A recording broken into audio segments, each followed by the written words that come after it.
Iniciamos el debate en Razón de Estado. Hoy tenemos a dos diputados electos, a Cristian Álvarez del partido Creo y a Lucrecia Hernández Mac del partido Semilla, para hablar sobre el próximo Congreso.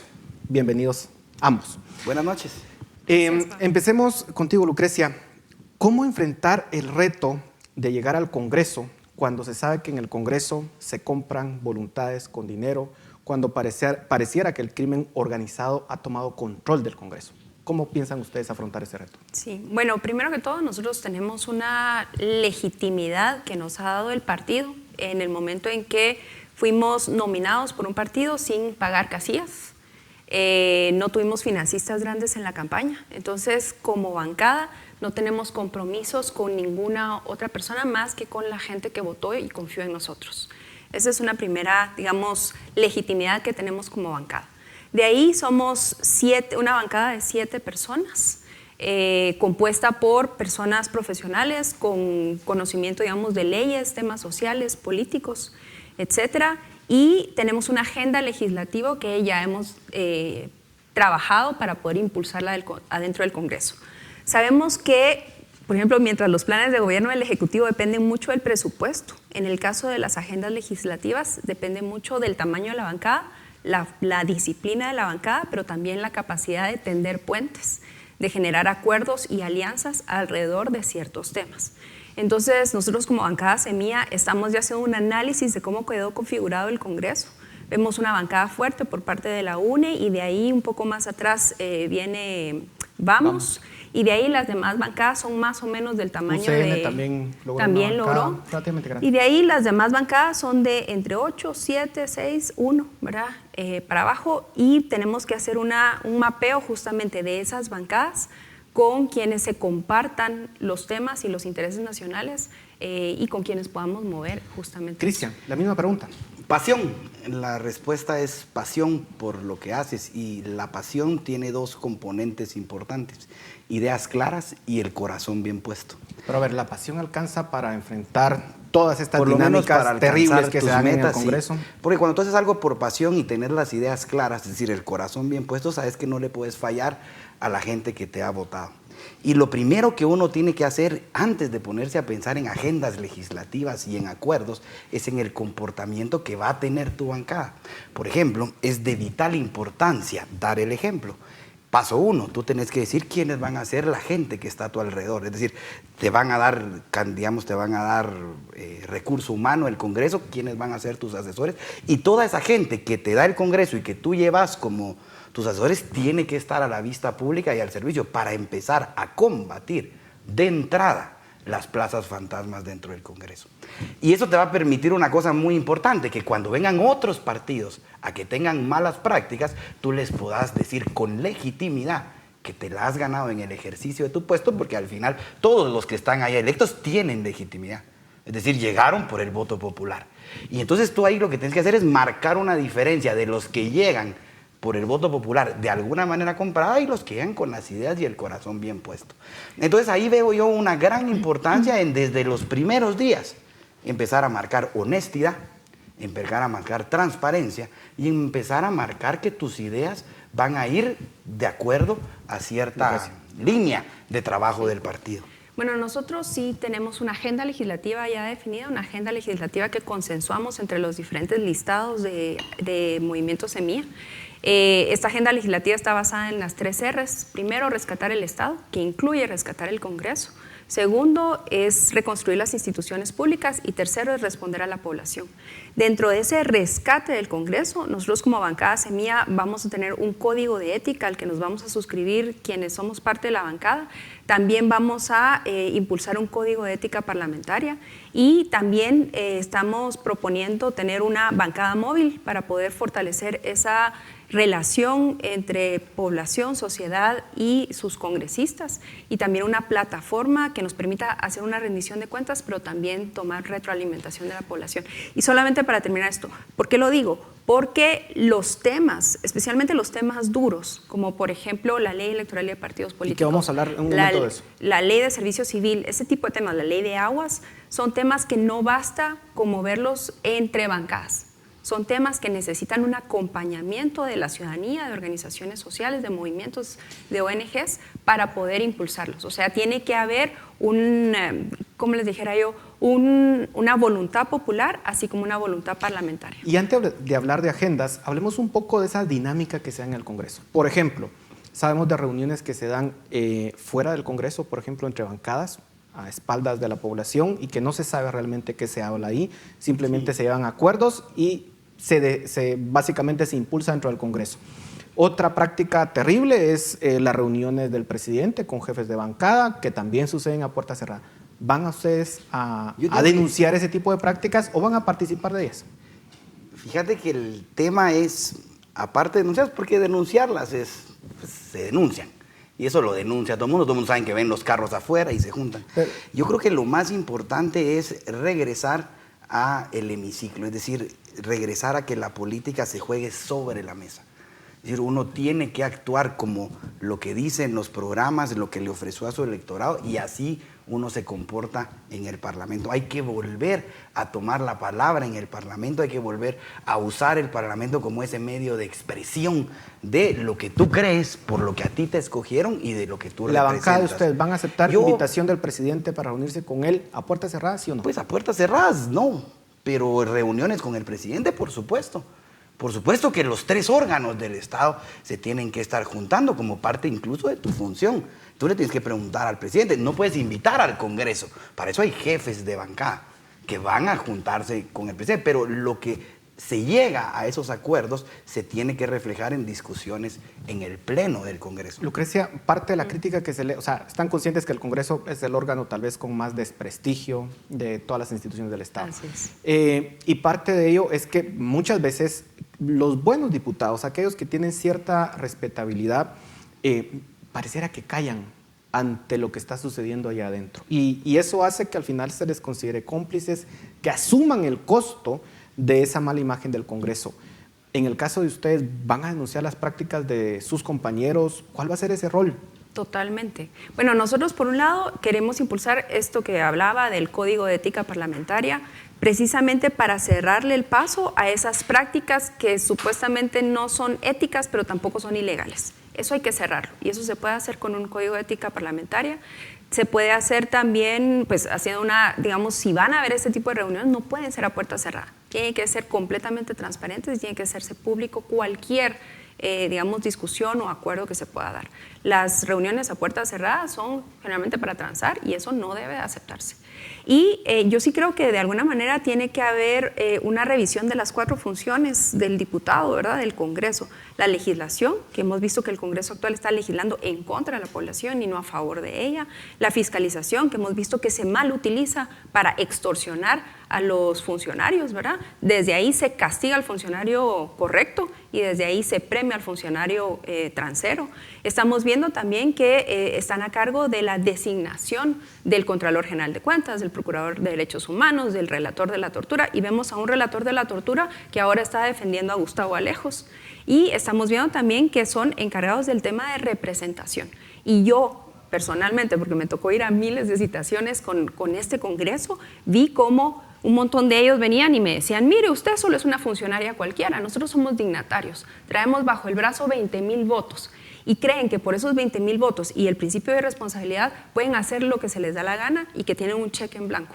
La representación y la legitimidad se gana día con día y por eso es necesario mantener puertas abiertas y mantener también esta denuncia. Solo quiero comentar que el Frente Parlamentario contra la Corrupción dentro del Congreso estuvo haciendo esas denuncias. Sin embargo, hubo un momento en que los mismos medios de comunicación dejaron de cubrirlos. Entonces, no es que estuvieran callados o cómplices, simplemente no lograban comunicar a lo externo lo que estaba ocurriendo dentro del Congreso. Cristian, ¿con qué partidos ustedes ven más factible hacer ciertas alianzas y con qué partidos ustedes definitivamente nunca harían alianzas? Depende de qué tipo de alianza estés hablando. Por ejemplo, yo una alianza para pasar un presupuesto de déficit cero la haría con cualquier partido, porque responde a tus intereses. No importa que sea un partido altamente... Si la UNE viene y te dice, mire, yo estoy de acuerdo con que el presupuesto de este país sea de déficit cero y que nos gastemos lo que estamos recibiendo en impuestos, no veo por qué no. Es decir, creo que las alianzas, más de que de entradita estigmatizar a algunos grupos, viene mucho de tu grupo parlamentario que defiende ideas. Y no siempre los otros grupos parlamentarios van a defender ideas contrarias a las tuyas. Entonces, en el roll rolling o en ese intercambio de votos, tú vas haciendo avanzar tu agenda legislativa. Creo que con quién vas a hacer o no hacer alianzas en el camino se va a ir viendo del comportamiento de ellos en el pleno. Por ejemplo, yo aplaudo mucho que el Movimiento de Liberación de los Pueblos haya participado, una figura como Telma Cabrera haya participado, pero y el diputado que entró es nuevo y ha de ser una buena persona, o la diputada ha de ser buena, pero yo no podría hacer una alianza con alguien que dice que quiere eliminar la propiedad privada, aunque sea una excelente persona y nunca haya participado. Creo que si vamos a hacer una alianza, pues muchas veces tenemos que sentarnos con personas, pero no estigmaticemos de entrada Lucrecia, ciertos en el grupos. caso de ustedes, ¿ven algún partido, alguna organización política con la cual ustedes digan definitivamente no queremos nada con ellos? Nosotros como Movimiento Semilla siempre hemos estado abiertos a las alianzas y a los acuerdos, siempre y cuando estos sean alrededor de contenidos, principios y objetivos. Entonces va a depender del tema que estamos hablando y de esa afinidad respecto al tema o a la problemática que se pueden llegar a las alianzas y a los acuerdos. Tal vez con el único partido con el que no trabajaríamos es con Creo. No, son mentiras, estoy bromeando. A ver. No, estamos abiertos a las alianzas, pero sí alrededor de contenidos. Ustedes no tienen experiencia legislativa. Se sabe que ahí, digamos, es una cueva de lobos, por decirlo de una forma muy elegante. ¿Cómo piensan mantenerse ajeno a todo eso? Pues no hay que... ¿Y cómo piensan, sí, además, tener influencia en claro, un órgano como ese? Pues yo he tenido alguna experiencia, pero más desde el lado de quien ha sido fiscalizada, ¿verdad? A partir de citaciones a veces diarias y a veces hasta 3 citaciones simultáneas, en donde con los viceministros de salud teníamos que repartirnos a ver a qué citación íbamos cada uno. Y a partir incluso de esa experiencia es que nos damos cuenta que hay que entrar al Congreso, que hay que ir a hacer una limpieza, que tiene que haber primero una depuración a través del voto y que todos esos diputados y diputadas que han utilizado el Congreso para sus negocios y sus bolsillos tienen que ser sustituidos por personas que sí tienen un plan, que sí trabajan en equipo y que sí tienen los intereses de la población de primero. Entonces, yo creo que lo que hay que hacer es conocer bien la ley. Es un poco como las decisiones en el Ministerio de Salud, las tomábamos siempre y cuando hubiera un fundamento técnico, sostenibilidad financiera, un proceso administrativo y una base legal. Entonces, hay que tener ciertos criterios, pero hay que entrar al Congreso, hay que involucrarse, hay que conocer las leyes, las reglas y jugar. Hablemos de otro tema y es la legitimidad del proceso electoral. Hay quienes lo está poniendo en duda e incluso se habla de repetir las elecciones. Cristian. Yo tengo mucha confianza en las juntas receptoras de votos, en los ciudadanos que se involucran en contar y organizar las elecciones. Ojo que hay que entender que en el proceso electoral las juntas receptoras de votos, tanto digamos desde el que recibe el voto hasta la departamental, son bastante ajenas al Tribunal Supremo Electoral. El Tribunal Supremo Electoral nos queda de ver, digamos, un poco más de decisiones en tiempo correcto. Creo que no tomaron decisiones importantes, no hicieron valer el espíritu de las reformas a la ley electoral. Pero creo que en el tema del conteo de los votos en las juntas receptoras, creo que salió bastante bien. Sí hay errores en las actas que han estado muchos pues cuestionando, pero al final todavía a mí me queda la impresión que son errores de digitalización, de contar mal, que se van a solucionar en el proceso. Creo que otra vez la ciudadanía hizo las cosas bien, sacó la tarea y el tribunal va en un franco deterioro y hay que hacer algo desde el Congreso para empujar una renovación ahí en el TSE.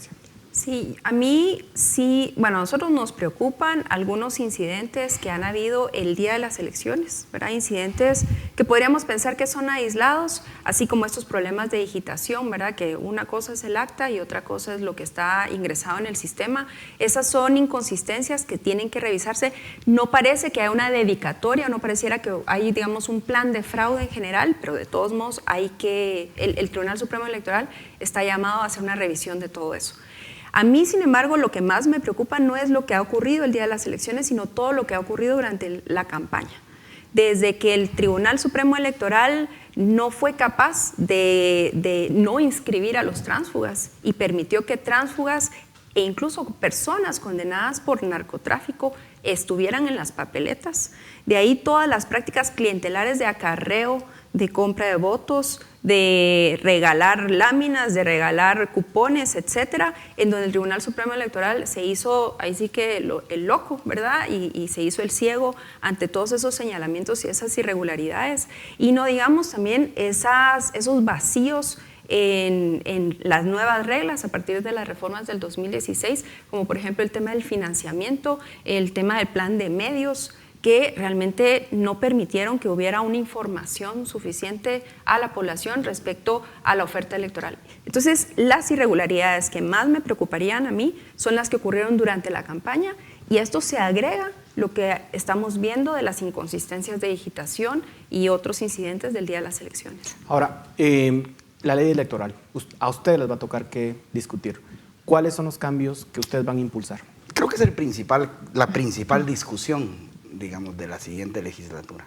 Si no logras hacer cambios interesantes a la ley, pues vamos a seguir con lo mismo. Te diría que tiene que haber, en esencia, tienen que haber distritos más pequeños. Difícil porque no es en la ley electoral, pero tenemos que votar por distritos más pequeños. Es decir, tenemos que hacer más barato que alguien bueno sea electo.